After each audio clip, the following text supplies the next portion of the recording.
ఆంధ్రప్రదేశ్ ఇప్పుడు భారత రక్షణ మరియు ఎనర్జీ మ్యాప్లో కొత్త పవర్ సెంటర్గా ఎదుగుతోంది. మనం ఇప్పుడు 3 భారీ ప్రాజెక్ట్స్ గురించి మాట్లాడుకుందాం. మొదటగా నిమ్మాలూరులో బేల్ యొక్క అడ్వాన్స్డ్ నైట్ విజన్ ఫ్యాక్టరీ గురించి. అక్టోబర్ 16న పీఎం మోదీ గారు నిమ్మాలూరులో భరత్ ఎలక్ట్రానిక్స్ లిమిటెడ్ బేల్ యొక్క అడ్వాన్స్డ్ నైట్ విజన్ ప్రొడక్ట్స్ ఫ్యాక్టరీని డెడికేట్ చేశారు. ఇది 360 కోట్ల రూపాయల వ్యయంతో 50 ఎకరాల్లో 36,000 చదరపు మీటర్ల బిల్డింగ్లో నిర్మించబడింది.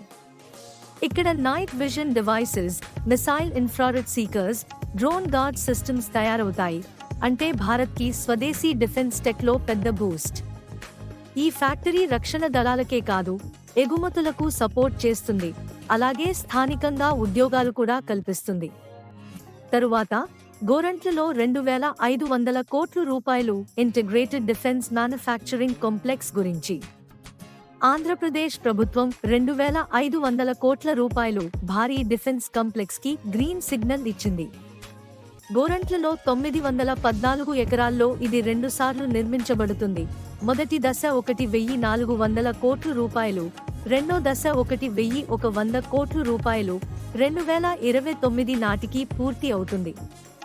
ఇక్కడ డిఫెన్స్, ఏరోస్పేస్ సిస్టమ్స్ తయారీ జరగబోతుంది. ప్రభుత్వం 45% వరకు క్యాపిటల్ సబ్సిడీ కూడా ఇస్తుంది. అంటే ఇండస్ట్రీ గ్రోత్కు పెద్ద పుష్. చివరిగా పొడెండ్కాలో సస్టైనబుల్ ఏవియేషన్ ఫ్యూల్ ప్లాంట్ గురించి. ఎన్టీపీసీ ఇప్పుడు కొత్త దిశలో అడుగు వేసింది. గ్రీన్ ఎనర్జీ మరియు బయోఫ్యూయల్స్. పొడెండ్కాలో సంవత్సరానికి 1,800 టన్నుల sustainable aviation fuel SAF plant కోసం టెండర్లు ఇచ్చింది. ఇది భారత్కి గ్రీన్ ఏవియేషన్ గోల్స్ సాధించడంలో కీలక పాత్ర పోషిస్తుంది. ఇక స్థానికంగా లాజిస్టిక్స్, బయోఫ్యూయల్స్, గ్రీన్ ఎనర్జీ ఉద్యోగాలు పెరగబోతున్నాయి. ఈ 3 projects bale, NTPC, defence, energy కలయికతో ఆంధ్రప్రదేశ్లో హైటెక్ మ్యానుఫ్యాక్చరింగ్, ఉద్యోగావకాశాలు, ఎగుమతులు, స్వదేశీ సాంకేతికత అన్నీ ఒక్కసారిగా బలోపేతం అవుతున్నాయి.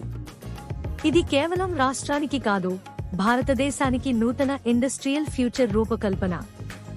ఇదే Andhra Pradesh, India's next defence and energy hub. మరిన్ని ఇలాంటి ఫ్యాక్ట్ బేస్డ్ అప్డేట్స్ కోసం సబ్స్క్రైబ్ చేయండి, లైక్ చేయండి.